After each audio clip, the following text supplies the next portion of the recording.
presented by Rama Films.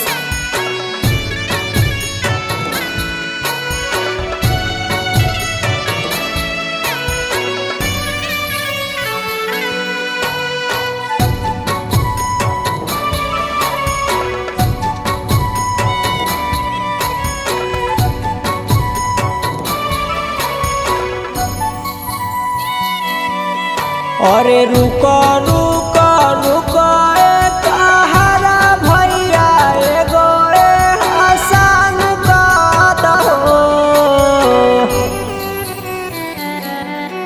अरे रुको रुको रुको कहारा भैया एगो हसन का दहो। आहो भैया जनुआ के देखे दहचे हर अवाई आखरी मुलाकात हो। आहो भैया जनुआ के देखे दहचे हर अवाई आखरी मुलाकात हो। और झरा झरा बह है नया नवा बिन बारिश बारा सात हो। आहो भैया जनुआ के देखे दहचे हर अवाई आखरी मुलाकात हो। आहो भैया जनुआ के देखे दहचे हर अवाई आखरी मुलाकात हो।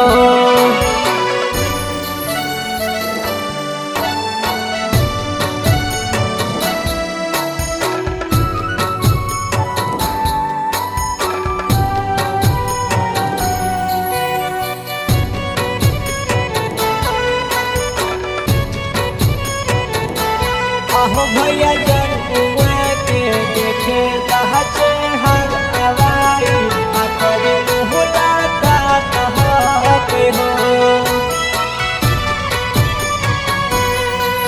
आहो आखरी है रात हमर आखरी मुलाकात हो।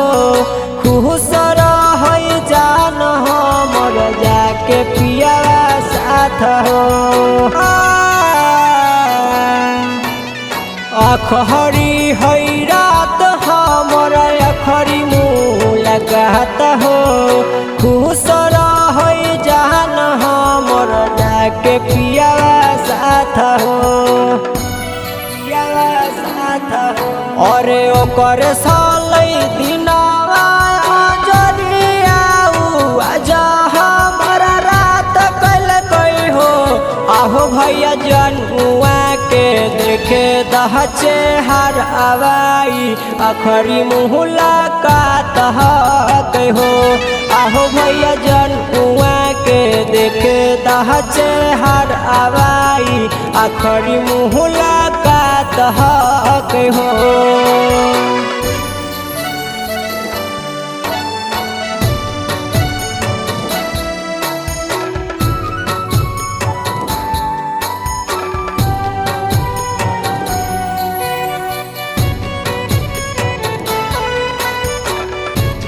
आहो भैया जनुआ के देखे दहचे हर अवाई आखरी मुलाकात हो।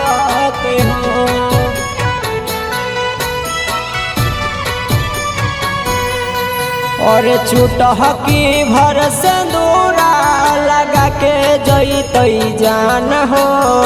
उठतैयो कर डोली भैया टूटत ही मोर प्राण हो। और चुटहकी भर सिंदूरा लगा के जैतई जान हो। उठतैयो कर डोली भैया टूटत ही मोर प्राण हो। टूटत ही मोर प्राण हो। और सनो जया शीशा के दिलावा पर तिरिया मार दिल हो। आहो भैया जनुआ के देखे दहचे हर अवाई आखरी मुलाकात हो। आहो भैया जनुआ के देखे दहचे हर अवाई आखरी मुलाकात हो। देखे देना कहर भैया।